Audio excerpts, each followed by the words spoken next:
Guys, మనందరికీ లైఫ్లో కొన్ని కోరికలు ఉంటాయి. ఆ కోరికల్ని నెరవేర్చుకోవాలన్న తపన ప్రతి ఒక్కరిలో ఉంటుంది. కానీ కొంతమంది మాత్రమే ఆ కోరికల్ని నెరవేర్చుకోగలుగుతారు, సక్సెస్ అవ్వగలుగుతారు. కొంతమంది మాత్రం అదే సిచ్యువేషన్లో ఉంటారు. వాళ్ళు ఎంత పని చేసినా అలాగే వాళ్ళ జీవితాన్ని గడుపుతూ ఉంటారు. నిజానికి మనం కోరుకున్న కోరికల్ని నెరవేర్చుకోవడం ఎలా? ఈ వీడియో మొత్తం చూస్తే మీకే అర్థమవుతుంది. ఈ విశ్వంలో రకరకాల లాస్ అనేవి ఉన్నాయి. దాంట్లో ఒక లానే లా ఆఫ్ డిటాచ్మెంట్, అంటే విడిచిపెట్టి ఉండటం. అటాచ్మెంట్ అంటే కలిసిపోయి ఉండటం, డిటాచ్మెంట్ అంటే విడిచిపెట్టి ఉండటం. దీని గురించి అర్థం అవ్వాలి అంటే మీకు ఒక ఎగ్జాంపుల్ ఇస్తాను.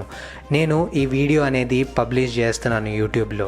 పబ్లిష్ చేసే ముందే నేను దీనికి ఒక టార్గెట్ అనేది పెట్టుకున్నాను అనుకోండి. అంటే ఇప్పుడు ఈ వీడియో 10K వరకు రీచ్ అవుతుంది అన్న ఎక్స్పెక్టేషన్ నేను పెట్టుకొని ఆ వీడియో రిలీజ్ చేశాను అని అనుకోండి. దాని మీద చాలా కష్టపడ్డాను, దానికి చాలా ఎడిటింగ్ చేశాను, దానికి చాలా రకాల మ్యూజిక్స్ పెట్టాను, చాలా రకాల కట్స్ చేశాను, జూమ్ అవుట్స్ చేశాను, కెమెరా మూమెంట్ చేంజ్ చేశాను. అన్నీ చేసి నేను ఈ వీడియో మాత్రం పక్కా హిట్ అవుతుంది, నా ఛానల్లో ఒక 10K వ్యూస్ వస్తాయి, 20K వ్యూస్ వస్తాయి, 1 మిలియన్ వ్యూస్ వస్తాయి అని అనుకొని నేను ఆ వీడియో పబ్లిష్ చేశాను. కానీ తీరా చూస్తే ఆ వీడియో అన్ని వీడియోస్ కంటే తక్కువ పర్ఫామ్ చేసింది అని అనుకోండి. అప్పుడు నేను చాలా బాధపడతాను, కృంగిపోతాను, కృషించిపోతాను, ఒక నెగిటివ్ మైండ్ సెట్లోకి వెళ్ళిపోతాను. ఇంకో వీడియో చేయాలన్న మోటివేషన్ని కూడా నేను కోల్పోతాను. దానివల్ల అంటే నేను ఆ వీడియోకి ఎప్పుడైతే అటాచ్ అయి ఉంటానో, ఆ వీడియో పెట్టక ముందే నేను దానికి అటాచ్ అయిపోయి వీడియో సక్సెస్ అవుతుంది అని ఓవర్ థింక్ చేస్తానో అప్పుడు ఆ వీడియో అనేది రీచ్ కాదు. అదే ఎప్పుడైతే నేను ఆ వీడియో చేసిన తర్వాత దానికి మినిమం ఎఫర్ట్ పెట్టాను, మినిమం ఎఫర్ట్ పెట్టి ఈ వీడియో నాకు ఒక రెగ్యులర్గా వచ్చే 500 వ్యూస్ కంటే ఒక 1K వస్తే చాలు, లేకపోతే ఎంత వచ్చినా నాకు పర్వాలేదు అని చెప్పి నేను ఆ వీడియో పబ్లిష్ చేశాను అనుకోండి. ఆ వీడియో ఎక్కువ రీచ్ అవుతుంది. దానికి పెద్దగా గొప్ప థంబ్నెయిల్ ఉండదు, దాన్ని పెద్దగా ఎడిట్ చేసింది ఉండదు. కానీ దాని మీద నేను ఎప్పుడైతే ఎక్స్పెక్టేషన్ పెట్టుకోనో అప్పుడు అది 1K వెళ్ళినా 2K వెళ్ళినా నేను ఆనందపడతాను. ఎందుకు అనంటే నేను పని మీద ఫోకస్ చేశాను. ఈ వీడియో పెట్టడం ఇంపార్టెంట్, కానీ దాని రిజల్ట్ నాకు ఇంపార్టెంట్ లేదు అని చెప్పి. ఎప్పుడైతే మనము రిజల్ట్ మీద ఫోకస్ తగ్గించి మన పనిని కన్సిస్టెంట్గా చేస్తామో, అంటే నా ఛానల్ గ్రో అవ్వాలన్నదే మెయిన్ ఇంటెన్షన్.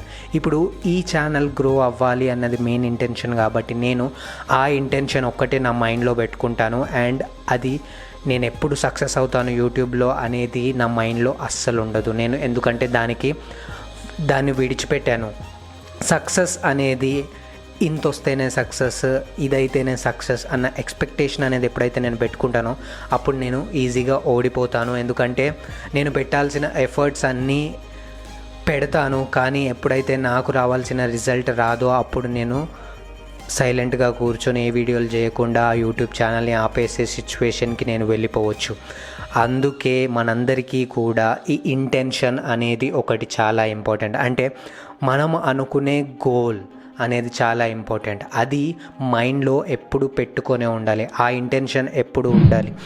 మీరు ఒక ఇల్లు కట్టుకోవాలని అనుకున్నారనుకోండి, కట్టుకోవాలి అన్న ఆలోచనని మైండ్లో పెట్టుకొని మీరు చేసే పనిలో పూర్తిగా నిమగ్నం అయిపోవాలి. ఇల్లు ఎప్పుడు కట్టుకుంటాను, టైం అయిపోతుంది, నేను ఇల్లు కట్టుకోలేనేమో అన్న నెగిటివ్ మైండ్ సెట్లోకి ఎప్పుడైతే వెళ్ళిపోతారో అప్పుడు మీరు అనుకున్నది ఖచ్చితంగా చేయలేరు. ఎందుకంటే మీరు ఎఫర్ట్స్ పెట్టడానికి మీకు ఆ మోటివేషన్ అనేది ఉండదు. లా ఆఫ్ డిటాచ్మెంట్ మీద చాలా రకాల విషయాలు మనం నెరవేర్చుకోవచ్చు. అంటే ఒక పనిని గురించి మనము ఆలోచించినప్పుడు దాని మీద ఎఫర్ట్స్ పెట్టడం చాలా ఇంపార్టెంట్. అలాగే రిజల్ట్ మీద మనం కాన్సన్ట్రేట్ చేయకపోవడమే చాలా ఇంపార్టెంట్. నేను మీకు ఇంకో ఎగ్జాంపుల్ కూడా ఇస్తాను. నేను చిన్నప్పుడు మా ఇంట్లో ఒక పావురం పడిపోయింది. ఎండ దెబ్బ తగిలి పావురం అనేది మా ఇంట్లో పడింది. సరే అని దాన్ని కొంచెం ట్రీట్ చేసి దాన్ని ఇంట్లోనే పెట్టాము. అంటే దానికి చాలా అటాచ్ అయిపోయాం మేము. చాలా అటాచ్ అయిపోయి దాన్ని బయటకు వదిలితే ఎక్కడ వెళ్ళిపోతుందో, ఎక్కడ ఎగిరిపోతుందో అని చెప్పి మేము ఇంట్లోనే దాన్ని పెట్టి ఉంచేసామన్నమాట. అయితే ఒకరోజు సరేలే అని చెప్పి దీన్ని వదిలేద్దాం అని చెప్పి వదిలేసాం. అలా వదిలేసిన తర్వాత అది తీరా చూస్తే సాయంత్రం వరకు మళ్ళీ మా ఇంటి దగ్గరికి వచ్చింది. అదే ఇంకోసారి నెక్స్ట్ డే మేమేమనుకున్నాం అని అంటే ఈసారి వదిలేస్తే మళ్ళీ మన దగ్గరికి వస్తుంది కదా అని చెప్పి దాన్ని వదిలేసాం. కానీ అది అస్సలు తిరిగి రాలేదు. ఎందుకు అని అంటే మేము దానికి అటాచ్ అయిపోయాం. ఆ పావురానికి మన దగ్గరికే కదా తిరిగి వస్తుంది, ఖచ్చితంగా వస్తుంది అన్న ఒక ఆలోచనతో దాన్ని వదిలిపెట్టాం. కానీ అది రాలేదు. ఎందుకంటే మేము దానికి చాలా అటాచ్ అయిపోయాం అండ్ వెళ్ళిపోయిన తర్వాత చాలా బాధపడ్డాం. మొన్నే ఐపీఎల్ ఎస్ఆర్హెచ్ విన్ అవ్వాలి అని నేను అనుకున్నాను అన్నమాట. అయితే ఆర్ఆర్ వర్సెస్ ఎస్ఆర్హెచ్ ఉన్నప్పుడు ఆ రోజు మ్యాచ్ నేను ఫస్ట్ ఇన్నింగ్స్ చూశాను. అయితే మన స్కోర్ 147 ఏదో అయింది కదా. సో అది చూసి గెలిస్తే చాలేరా అని చెప్పి నేను సెల్ పక్కన పెట్టి నా పని మీద నేను చేసుకున్నాను అన్నమాట. నా పని నేను చేసుకునేటప్పుడు తీరా చూస్తే ఎస్ఆర్హెచ్ విన్ అయింది ఆ రోజు. అదే final match KKR versus SRH వచ్చేటప్పుడు ఆ మ్యాచ్ మాత్రం నేను పట్టి చూసినా ఏదో ఒకటి అవుతుంది, చూడకపోయినా ఏదో ఒకటి అవుతుంది, కానీ చూసిన ఎక్స్పీరియన్స్ని నేను మిస్ అవ్వద్దు, ఎస్ఆర్హెచ్ ఎట్లన్నా కంబ్యాక్ ఇస్తుందేమో అని చెప్పి చూస్తూనే ఉన్నాను. మ్యాచ్ మొత్తం చూశాను, కానీ ఎస్ఆర్హెచ్ ఓడిపోయింది. ఎందుకంటే నేను దానికి చాలా అటాచ్ అయిపోయి ఉన్నాను. ఈ విశ్వం అనేది మన కోరికల్ని నెరవేర్చే ఒక యంత్రంలా పనిచేస్తుంది. దాన్ని సరిగ్గా వాడడం వస్తే, అంటే మనము మనతో కనెక్ట్ అయితే మనకి ఈ డిటాచ్మెంట్ అనేది చాలా ఈజీ అయిపోతుంది. ఎప్పుడైతే మనము మన ఎనర్జీలో ఉంటామో, ఎప్పుడైతే మనము మనతో కనెక్ట్ అయి ఉంటామో అప్పుడు మనకి బయట ప్రపంచం గురించి పెద్దగా ఆలోచన అనేది ఉండదు అండ్ మెటీరియల్ థింగ్స్ గురించి కూడా పెద్దగా ఆలోచన అనేది ఉండదు.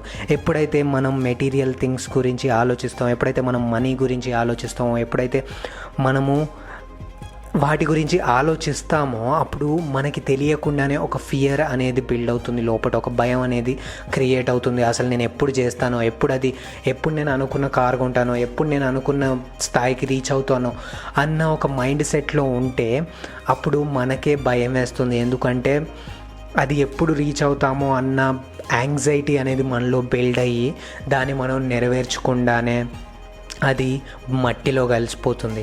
కానీ ఎప్పుడైతే మనం ఓపెన్ మైండ్ తోటి ఉంటామో, ఇప్పుడు ఒక స్పేస్ అనేది ఉంటేనే దాంట్లో ఏదైనా క్రియేట్ చేయొచ్చు గైస్.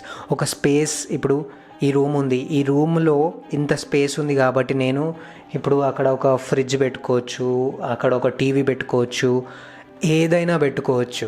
కానీ ఎప్పుడైతే ఈ రూమ్ అంతా ఫిల్ అయి ఉంటుందో సామాన్లతో అప్పుడు నేను దీంట్లో ఏది పెట్టలేను. అందుకే మనము ఎప్పుడైనా మన బ్రెయిన్ని ఫ్రీగా ఉంచుకోవాలి, మన మైండ్ని, మన సోల్ని ఫ్రీగా ఉంచుకోవాలి. ఒక నెగిటివ్ ఎమోషన్స్ని, ఓవర్ థింకింగ్ని దాన్ని బిల్డ్ చేసుకొని ఉండడం వల్ల దేన్ని క్రియేట్ చేయలేము గైస్. స్పేస్ అండ్ టైం, ఈ రెండు చాలా ఇంపార్టెంట్. ఒక ఇంటెన్షన్ అని అనుకుంటే, దాన్ని క్రియేట్ చేయాలి అని అనుకుంటే మనము ఒక పాజిటివ్ మైండ్ సెట్తో, మనం ఒక క్లియర్ మైండ్ సెట్తో దాన్ని అనుకొని దానికి కొంచెం టైం ఇవ్వాలి. అంటే దాన్ని దేవుడికి వదిలేయాలి. బేసిక్గా దాన్ని ఎప్పుడైతే దేవుడికి వదిలేస్తామో, దేవుడు అని అంటే నథింగ్ బట్ యూనివర్స్, ఆ యూనివర్స్కి వదిలేస్తామో అప్పుడు మళ్ళీ అదే తిరిగి మన దగ్గరికి వస్తుంది, మనం ఏదైతే కావాలి అని అనుకున్నామో. అండ్ కొంతమంది ఉంటారు, వాళ్ళకి మెటీరియలిస్టిక్ థింగ్స్ తోటే పని ఉండదు, వాళ్ళు అసలు మెటీరియలిస్టిక్ థింగ్స్ గురించి ఆలోచించరు. అలాంటి వాళ్ళకి కుప్పలు తెప్పలుగా మనీ వస్తాయి, రియలిస్టిక్ థింగ్స్ అనేవి వాళ్ళకు వస్తాయి. ఎందుకంటే వాళ్ళు దానికి అటాచ్ అయ్యి లేరు కాబట్టి.